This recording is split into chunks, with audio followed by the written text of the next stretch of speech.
Hi, you're welcome back to my channel. My name is Yinka. So in today's class, we are going to be replicating this gown. Last week, I've shown you how you can cut the peplum. So today, we are going to be going straight into the bodice. And here are the measurements required for the style. So for this tutorial, you'll be needing half yard of satin, 5 yard of lining, half yard of lace, and also you need your Ankara fabric. So first, I'll cut out the lining. So I cut out material that I know that will be enough to cut out both the front and the back upper bodies. Then I fuse it with stay. I'm going to be drafting the front pattern first. So I roll my guideline, and from there I measure down my vertical measurement, my armhole length, my under bust, then my waist length with ½ inch seam allowance. Then I will extend the lines. After that, from the shoulder again, I measure down my nipple point. Then I extend the line also. So the next thing you want to do is to measure half of your shoulder on the guideline. Then you measure that same measurement on the chest line, which is your armhole line. Then you connect it together. So you measure 3 inches neck width, and then you drop the shoulder by 1, and then you connect the points together, after which you're going to add your seam allowance to the line. So the next thing is, starting from that 1 inch shoulder drop, you measure to the chest line and get the midway. Then you go to your nipple point and put your nipple to nipple distance divided by 2, and then you put that measurement all the way down and roll it. Then from that nipple point, you connect it to the mid armhole. So the next thing you want to do is to take your dart. You take ½ inch dart on this side of the line, on the waistline and on the under bust line. Then at the other side, you take 2 inches dart on the waistline and also on the under bust. Then you connect it to the nipple point this way. Then you go back to the mid armhole and measure 2 inches downward. So you connect the dart straight from the under bust to the waistline, and from the under bust to the nipple point, you use the curved part of the ruler. Then you turn the ruler again and continue with the curve to the 2 inches below the mid armhole.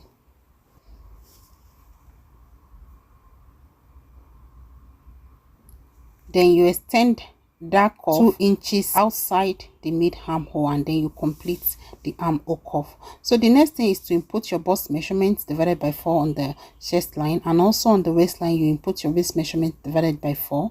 Then you measure the distance of your dart and then put it back. Then you add your seam allowance on the waistline and also on the chest line and connect the points together. Then you decide how you want your yoke to be. I'm just doing a sweater. So from the mid armhole, I measured using my ruler. So the next thing is to measure the neck width and the neck depth. So I'm doing this type of neckline.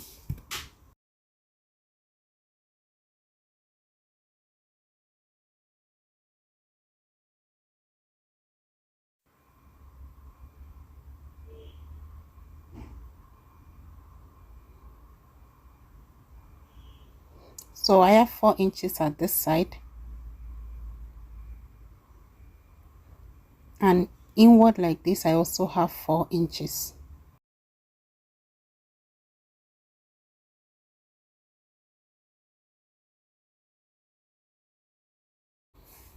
So from that 4 inches I measure 1 inch upward and I make a point. Then I go in by 1.5 inch. Then again another 2.5. Then I measure 1 inch upward. Then I form my scallop using my hand.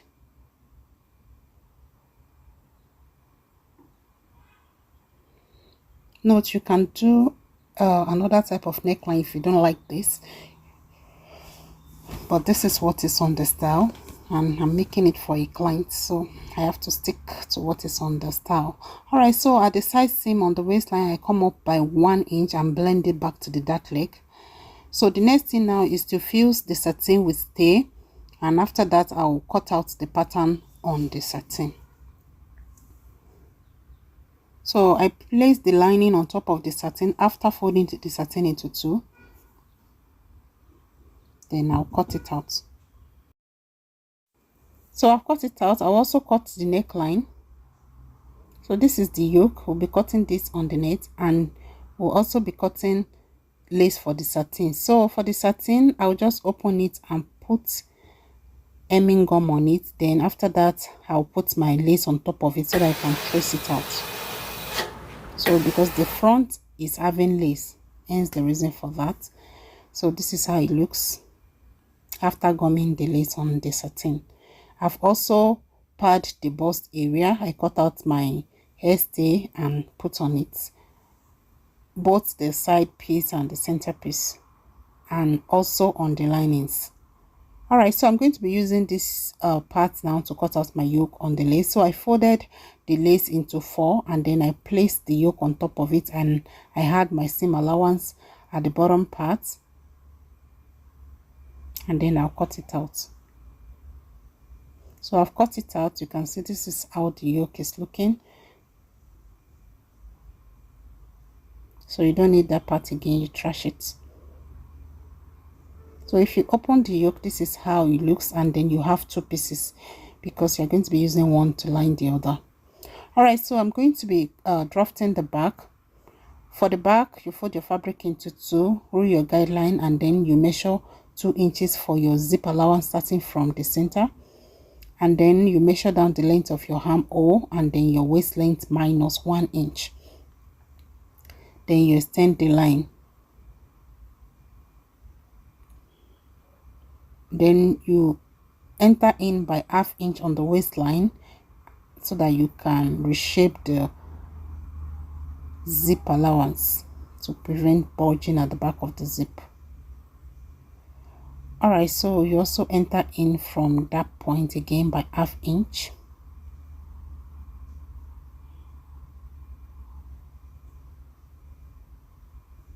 So this slanted line now is now your zip allowance.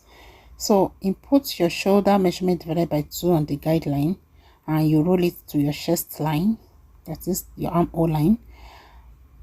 So measure 3 inches and then drop the shoulder by 1 as usual and connect it, and then add your seam allowance on at that point, and then finish off the armhole using your French curve. On the chest line, put your bust measurement divided by 4 plus your seam allowance. On the waistline, input your waist measurement divided by 4 plus your dart and also your seam allowance, and then you connect it together. So the next thing is to cut it out. So we are going to be cutting this out on the Ankara fabric. Then don't forget to put the neck line. So ensure the neck width for the front and the back are equal. Then the neck depth can be anything you like.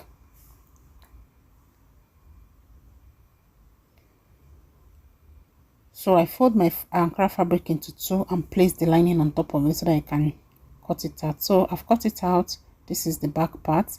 Don't forget to put notching on where your dart is going to be. Your nipple to nipple distance will determine where your dart is going to be, and it's stopping 1 inch before the armhole.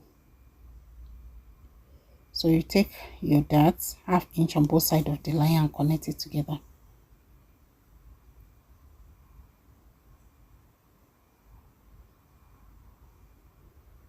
So next is to cut out the down part of the gown. So fold your fabric into 2. We're cutting the front first. Then after that, you roll a guideline. Then place your waist measurement on the guideline and measure down your hip line and then the length of your gown. It's just to place your waistline under your guideline, that's all. So you extend the lines.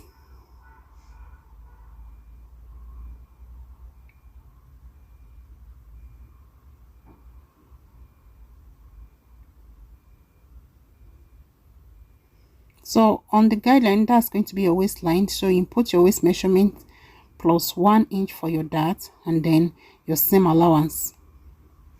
Then on the hip line, you put your hip measurement divided by 4 plus your seam allowance. And whatever you have on the hip line, you subtract 1.5 from it and put it at the hem of the gown. Then you connect all the points together.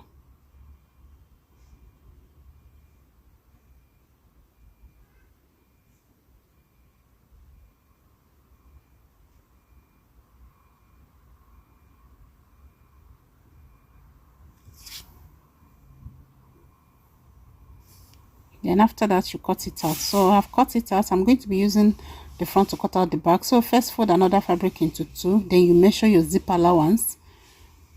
I'm using 2 inches for my zip allowance because that's what I use at the upper part. Then you roll it straight down. Then place the front on top of it. Let the center front, the folded part, match with the line that you roll. So we're going to be cutting it out, but then we need to do some alterations at the zip allowance side so that the hip can sit well. Next is to measure where your slit is going to start from. So for my slit, I usually measure 23 inches upward from the hem of the dress or the skirt. So that point, I'll extend it to the zip allowance like this. And at that point, I'm going to go in by ½ inch. I'll also go to the waistline and enter in by ½ inch as well. And then I'll connect it to the hip line. I will also connect it from the waistline to the hip line as well.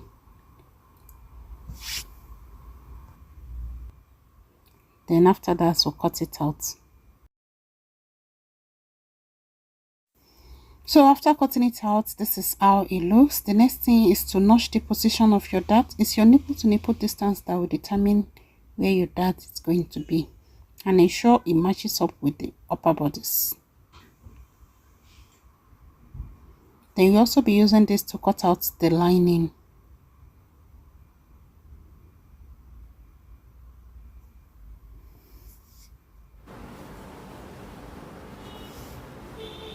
So I've folded my lining and I'll cut it out as well. Alright, so don't forget to also notch the position of the dart on the lining. Alright, so here's the summary of the cutouts. We have the upper bodice and the yoke. And then we have the lining. Then we have our flay, which I've shown you how to cut out last week. Both the front and the back.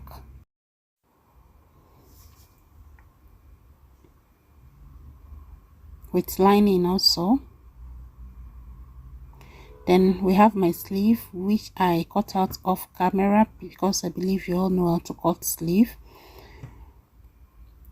I also cut out the handkerchief flare for the hem of the sleeve. This is pretty simple, just the way you cut out the flare in the last week video, just that you're not going to be dividing the circumference by 2. That's the only difference. Alright, so we are going to be sewing it now. We are going to be using 2 types of thread.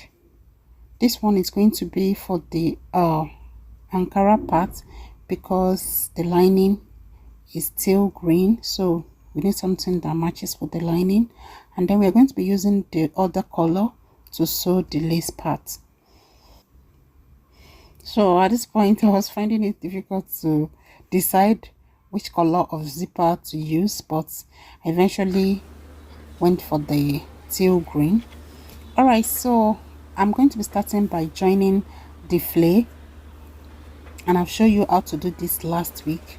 So I'm just going to move forward to the sleeve.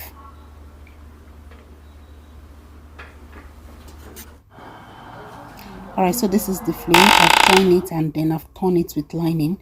So now we'll move forward to the sleeve. This is the flay part of the sleeve. So use the lining to turn the hem of the Ankara, and then after that you iron it. You can see I've torn it nicely and I've ironed it. So this is the flay part of the sleeve. Alright, so you measure 2 inches downward from where you have your cap height, and from there you join the side seam of your sleeve all the way to the hem of it.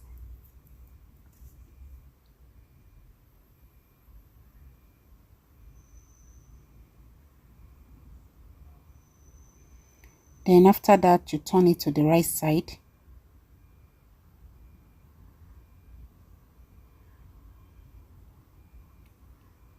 So after turning it to the right side,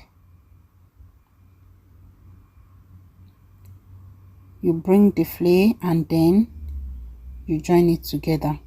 So just watch the way I'm going to do it. So put it this way. By the time you do it like this, the right side of the flay will be facing the right side of the sleeve, and then you are going to join together using 1/2 inch seam allowance.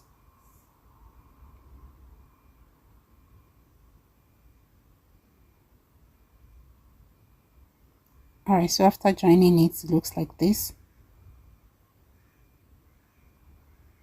So if you bring it to the right side, this is how it looks. So I decided to wait for the mannequin for you to see it. Alright, so moving on, we are going to be joining the bodies. So this is the upper bodies. So you join the center panel together with the side panels, and after joining it, you notch it. So this is the yoke.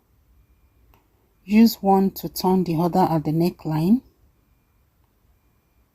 using 1/2 inch seam allowance, and you follow the scallop just the way it appears, and then after that you notch, and then you turn it to the right side and you iron it. So I've ironed it, both the front upper bodies and the yoke. The next thing now is to join them together, and then you turn with the lining. You can see I've joined the lining also. This is the lining, and I've ironed and opened my seam.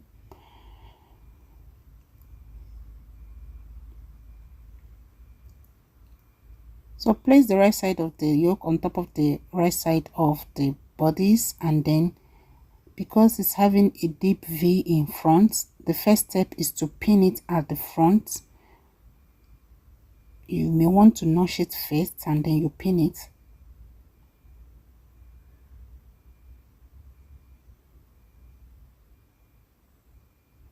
So from there you pin it to the left and then you pin it to the right, and you are going to sew it that way. So after attaching the yoke, you drag the neckline away like this so that that V part can be flat. You can see, drag it and pin it away so that by the time you put the lining on top of it, to be easy for you to sew. So the next thing now is to place the right side of the lining on top of the yoke this way, and then you can pin if you want. Ensure you match that V part very well. As you can see, I'm pinning it together. So I'll turn it like this so that I can follow the previous seam that I have there. That previous line that I saw, I'm going to sew on it.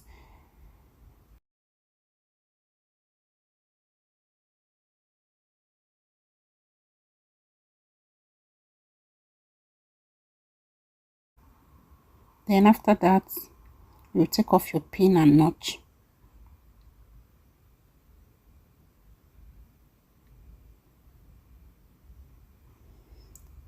So you can remove your pins at this stage.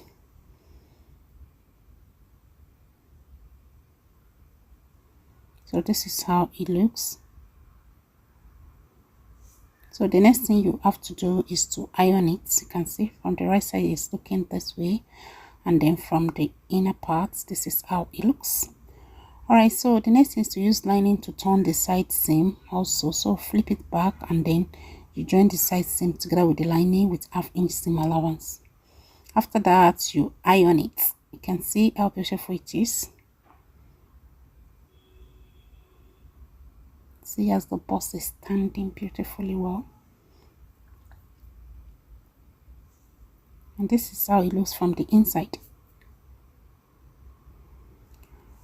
Alright, so moving on to the back, you're going to be sewing in your dart, and after that you use lining to turn the main fabric using 1/2 inch seam allowance. And starting from the zipper side, I'm going to work my way all around through the neckline and then back to the side seams, and then after that I'll notch and bring it to the right side and iron.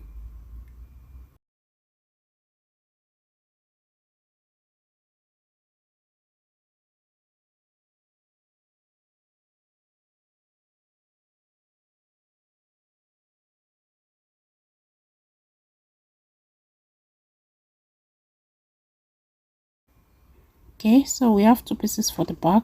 So the next thing you will do now is to join the shoulders together. So match the right side of the front together with the right side of the back, and then you turn the shoulder.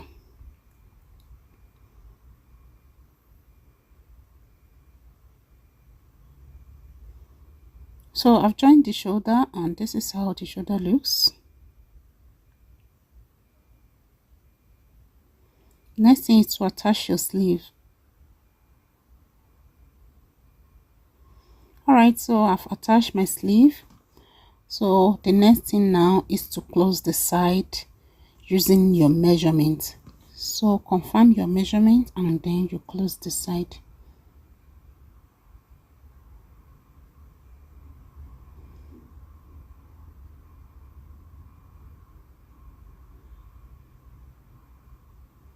So I've closed the side, and then the next thing I'm going to do, if there's any excess hanging like this, I'll just trim it just a little like that.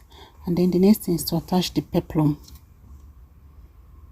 But before then, you may want to run a stitch so that both the lining and the main fabric can stay in place while you are joining your peplum.